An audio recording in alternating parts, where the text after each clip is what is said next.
Ibu bapak yang saya hormati, kita ini sadar betul bahwa ada hadis Rasulullah yang mengingatkan pada kita, kullu mauludin yuladu al fitrah fa innama abawahu yuhawidanihi ayunasironihi ayumajisanihi.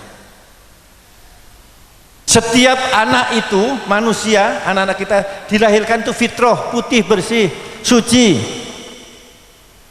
dan untuk seterusnya mau jadi apa oleh orang tuanya itu salah mendidik bisa menjadi Nasoro, Majusi atau Yahudi. Jadi kalau kita salah didik, anak itu bisa jadi apa yang tidak kita kehendaki. Nah, tugas kita adalah menjaga fitrah ini tetap menjadi fitrah.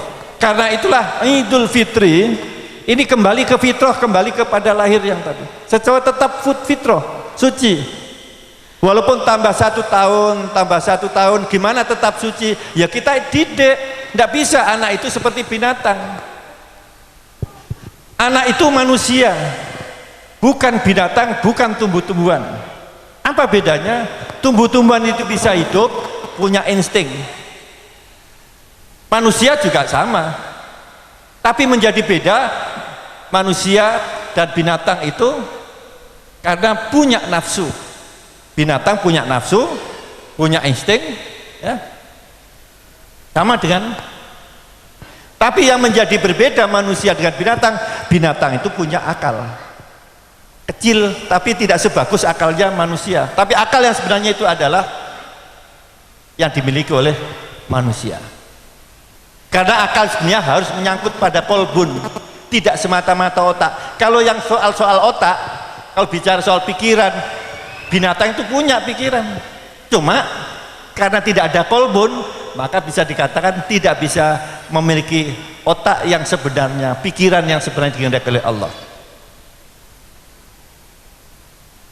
Dan lebih-lebih lagi adalah manusia di antara kita itu sama. Yang membuat beda kita dengan orang-orang yang minhum, kelompok lain, itu adalah hidayatullah, iman. Makanya Bapak sekalian, kalau anak-anak kita ini coba tanya yang hafid, kok bisa Quran yang 30 juz kok bisa dihafal? Karena apa? Bukan karena disimpan di sini. Quran itu, hafalan itu, ilmu itu disimpannya di hati. Di sini, bukan di sini. Makanya ketika ditanya seorang hafid, saya dulu pernah, karena waktu ngaji, waktu sekolah tingkat SMA ya, pagi-pagi kalau sebelum berangkat sekolah saya ya store ngaji ke kiai Gus terutama, kok bisa hafal? Saya tanya itu, ya pertanyaan nakal.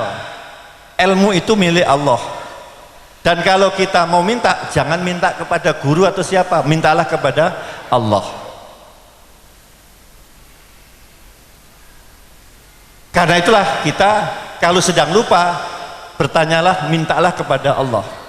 Makanya doanya, Allahumma sholli sholatan tuktabu fis sudur wa tusyrahu fis sudur wa tuhawwinu jamil amri birahmatika ya arhamar rahimin. Ya Allah, yang kau tetapkan sholawat itu tertulis, tertetapkan di tulisan, ilmu keduanya disimpan di dada, mudahkanlah apa yang ada dalam dada,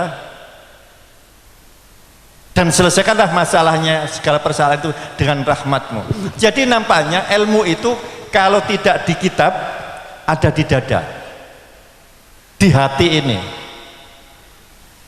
Soal hati biasanya bicara soal dosa. Di kitab Taklimut Ta'lim itu ada namanya lupa. Nah, siapa yang biasanya lupa? Orang yang biasanya lupa adalah orang yang banyak dosanya. Makanya seorang hafid itu tidak boleh berbuat banyak dosa supaya hafalannya tidak hilang.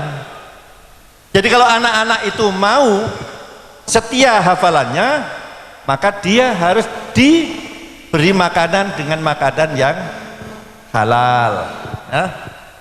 Dia diajar banyak ibadahnya, amal soleh, jangan dibiarkan berbuat dosa, termasuk juga berani kepada orang tua.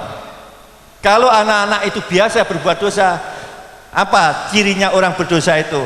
Hati tidak tenang. Kalau hati tidak tenang, tidak bisa konsentrasi. Sebenarnya itu kuncinya. Jadi orang bisa mengeluarkan, kalau dalam bahasa psikologi itu reproduksi.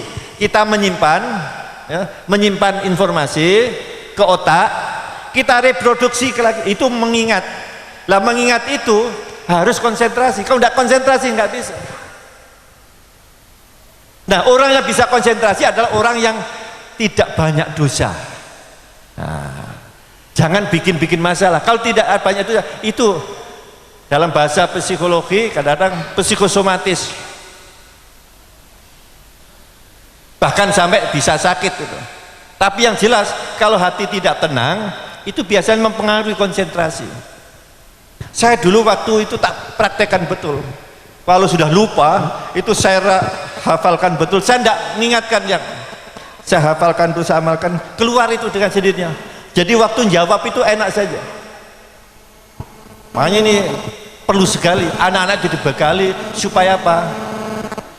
Di samping juga menjaga diri, juga menjaga supaya hafalannya tetap terjaga. Tapi saya lihat anak-anak tadi kan, mengapa anak-anak itu gampang hafal? Ta'allamu fi sighar kanaksi fil hajar, ta'allamu fil bikar kanaksi fil bihar. Belajar waktu kecil itu seakan-akan menulis di atas batu, terukir, mantap, dan sehingga kelihatan jelas. Rekamannya di batu seperti yang tadi nggak akan hilang itu sampai kecuali nanti kalau kiamat hancur. Tapi ta'allamu fil bikar, belajar waktu besar seperti menulis di atas laut, begitu hafal hilang. Ini tadi saya dalam perjalanan ada teman saya, Mas kok nggak cepet-cepet promosi doktornya? Nggak akan lebih pinter tambah lama itu. Karena kita, mohon maaf, bukan hanya profesor saja, kita ini yang sudah tua, begitu masuk usia 60, itu teman-teman itu kadang lupa siapa itu. Bukan sok pikun, tapi ingatan kita sudah mulai terganggu. Si bapak ini coba, oh ditanya nama itu udah mulai beberapa lupa, gitu Pak. Yang dulu banyak hafalan tuh hilang. Kalau tidak dijaga, maka cepat-cepat diselesaikan sebenarnya. Lah ini sekolah di sini alhamdulillah banyak pelajaran yang membuat anak-anak itu hafalannya kuat. Tadi saya lihat bahasa Inggrisnya, mulanya saya pikir yang tadi mulainya dari hafal tapi akhirnya menguasai semuanya. Karena ini gampang untuk diajari anak-anak ini. Kita lihat sudah mulai kelihatan prestasi anak-anak. Tidak usah dikirim sekolah ke Semarang, ke Solo, ke Jogja. Di sini aja sudah berani kok untuk kompetisi dengan Klaten, dengan Jogja dan sebagainya. Karena itulah kita berikan aplaus pada Pak Kiai dan semua pengasuhnya sebagai wujud penghargaan. Ya. Kami terus terang aja appreciate, hormat, ya, kepada semua pengasuh di sini, menjadikan anak-anak ini adalah anak-anak harapan masa depan. Tadi saya sampaikan, saya saja dulu waktu SD itu sekolah desa, jauh dari kota dan tidak sebagus yang di sini. SMP-nya juga SMP swasta, baru berdiri lagi. Kalau tidak ada sekolah di situ, waktu itu PGA 4 tahun. Saya PGA 4 tahun. Tahun 71, 2, 3, 4.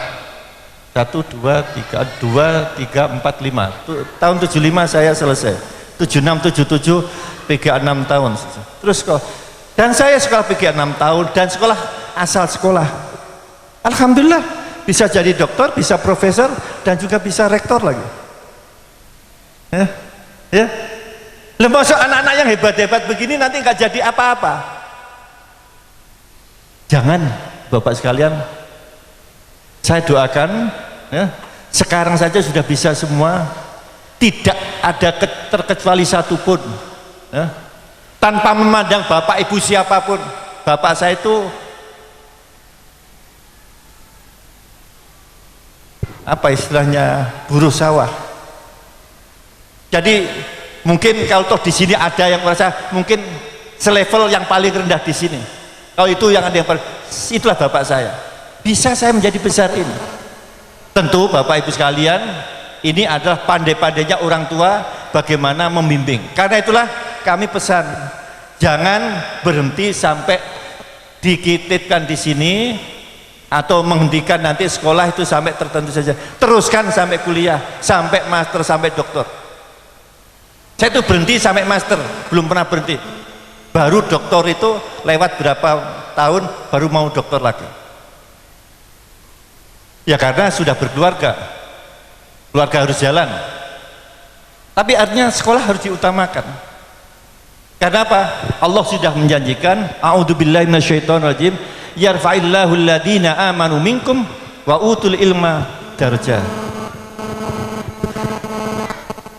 Allah Subhanahu wa taala sungguh sudah berjanji pada orang yang beriman dan berilmu itu ditingkatkan dengan berbagai derajat. Ada yang protes, apa iya Pak? Buktinya banyak sarjana menganggur. Itu banyak itu tetangga. Maaf Ibu Bapak sekalian, karena Allah itu sudah jadi berkiu, ditanya apakah dulu sekolahnya benar. Nah itu, kok bisa menganggur? Saya jamin kalau sampai sarjana nganggur berarti dia dulu sekolahnya nggak serius. Kok nggak serius? Ya kan buktinya nggak bisa menunjukkan apa yang sudah dikuasai sebagai sarjana untuk tunjukkan pada orang lain. Atau sisi yang lain, orang itu terlalu minta dihargai tinggi sebelum menunjukkan karyanya. Tidak boleh menyombongkan ilmunya. Saya nggak mau kerja kalau nggak dibayar. Tidak perlulah. Tunjukkan karyanya dulu. Baru orang menghargai. Ya mulailah dari yang kecil, nanti orang pasti dipercaya. Terus besar, terus. Saya yakin itu. Saya harus ya karena saya sudah tidak punya kepentingan apa-apa. Ini adalah lingkungan yang tepat untuk sharing pada Bapak Ibu sekalian. Supaya Bapak Ibu hadir di sini itu benar-benar itu membawa sesuatu waktu pulang nanti. Pasti Bapak Ibu tidak mengira bahwa saudara saya itu seperti ini. Pak Yai putranya saja yang pertama Badrudin sarjana dari Gontor, S2 lagi Mas, dan adiknya juga. Saya itu kakak saya SD, adik saya SMP, selesai. Nggak percaya pasti Bapak Ibu sekalian. Allah barangkali waktu itu yang memberikan bimbingan pada saya. Saya ditinggal oleh ibu saya usia 1 tahun. Waktu itu mungkin Bapak ya perlu teman. Kalau orang di kampung itu kan jadi duda muda itu kan belum tentu kuat ya. Terus akhirnya nikah lagi ya, wajar lah. Siapa yang nyucikan bajunya, siapa yang membikinkan makan masaknya, yang masih relatif muda ya nikah lagi, ya tidak apa, wajar itu. Di kamu di mana ada, kalau masih punya anak 1 udah palingan kakak saya mungkin 4-5 tahun, 3 tahun, saya 1 tahun, adik saya. Nah saya justru dari kerepotan seperti itu saya jadikan tantangan, bukan saya menyerah. Adik saya relatif lebih enak ditunggui bapaknya sama ibunya 2, sehingga dia bisa SMP. Kakak saya SD saja. Saya maunya paman saya dari ibu saya, ikut bapak saya, ikut saja itu pamanmu itu di bengkel. Waktu itu saya tidak mau saya, karena paman saya juga di bengkel bagus sekali, saya nggak mau. Lebih baik saya sekolah waktu itu di sekolah yang baru berdiri. Kalau tidak ada sekolah PGA baru berdiri, PGA Pancasila, mungkin saya nggak sekolah itu. Apa yang terjadi? Saya punya mbah, adiknya itu mantan lurah yang tidak punya anak. Saya lapor sana, oh iya, selama 3 bulan saya dibiayai, tapi setiap pagi saya itu harus membersihkan rumput di kebunnya itu dari jam 7 sampai jam 11. Saya beli buku, minta beliau. Tiba-tiba ada orang bilang, enak itu Rohmat di sekolahnya Mbah Lurah. Dan saya itu waktu itu sampai ada mangkel saya. Kenapa? Saya itu kerja jam 7 sampai jam 11. Kalau dihitung-hitung 1 bulan lebih banyak hasilnya daripada saya diberi uang untuk beli buku dan sekolah tiap bulan itu. Saya keluar dari mbah itu. Saya kerja di sawah, saya kerja di mana-mana. Ini spirit itu. Tapi sebelumnya Bapak Ibu sekalian, yang lebih menarik waktu di SD. Waktu itu saya masih ujian negara. Rumah di kampung, ujiannya di Jombang. Harus naik truk. Tahun 71. Mungkin Bapak Ibu ada yang tahun 71 ujian negara di kabupaten gitu.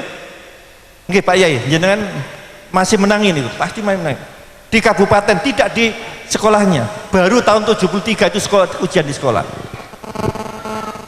Apa yang terjadi waktu itu? Setiap siswa yang mau ujian bayar 450 perak rupiah.